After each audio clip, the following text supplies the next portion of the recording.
Hello guys, welcome to my channel. তো guys, আজকের প্রতিবেদনে আপনাদেরকে জানিয়ে দেব ছেলেদের জন্য আসছে এবার গণেশ ভাণ্ডার প্রকল্প। প্রতি মাসে পাবেন 1000 টাকা করে।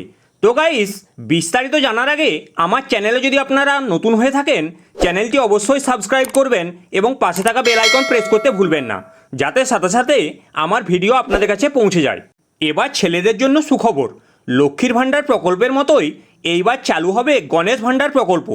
কারা করতে পারবেন এখানে আবেদন, কি কি প্রয়োজনীয় নথি লাগবে, কি কি যোগ্যতা থাকতে হবে, সব কিছুই বিস্তারিত রইল আমাদের আজকের এই প্রতিবেদনে। ইতিমধ্যেই শেষ হয়ে গিয়েছে চলতি বছরের লোকসভা নির্বাচন। লোকসভা নির্বাচনের মোট 31টি আসন পেয়ে এই রাজ্য থেকে জয়লাভ করেছে তৃণমূল।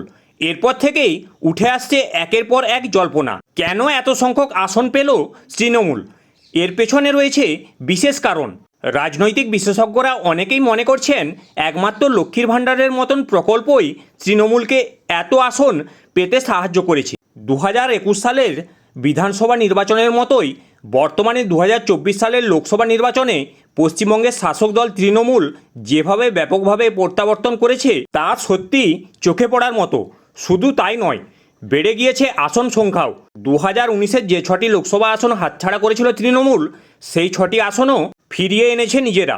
লক্ষ্মী ভাণ্ডার প্রকল্প অনুযায়ী বাড়ির মহিলাদের প্রত্যেক মাসে প্রথমে 500 টাকা দেওয়ার ঘোষণা করা হয়। তারপর লোকসভা নির্বাচনকে কেন্দ্র করে সেই টাকা এক লাফে বাড়িয়ে করে দেওয়া হয় 1000 টাকা। এরপরেই তৃণমূল থেকে আশ্বাস দেওয়া হয় তারা যদি ভোটে জিতে যান তাহলে আবারও টাকা বেড়ে যাবে। এমন পরিস্থিতিতে সোশ্যাল মিডিয়ায় বয়ে গিয়েছে মিমের ঝড়। দেখা যাচ্ছে প্রত্যেকের দাবি এবার লক্ষ্মীর ভাণ্ডারের মতন ছেলেদের জন্য গণেশ ভাণ্ডার প্রকল্প চালু করতে হবে। একজন সোশ্যাল মিডিয়ায় পোস্ট করে লেখেন, পুরুষেরা কি দোষ করলো, আমাদের জন্য গণেশ ভাণ্ডার প্রকল্প দিদি এবার চালু করুক।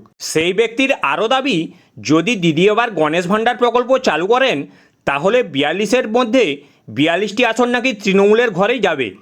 তবে এই বিশেষ দাবি নিয়ে কোনো রকম আলোকপাত করা হয়নি তৃণমূলের পক্ষ থেকে। আদৌ ভবিষ্যতে আসছে কিনা গণেশ ভাণ্ডার প্রকল্প, তাই এখন দেখবার বিষয়। তো গাইস, এই ছিল আজকের আপডেট। ভিডিওটি যদি আপনাদের ভালো লেগে থাকে অবশ্যই একটি লাইক করবেন।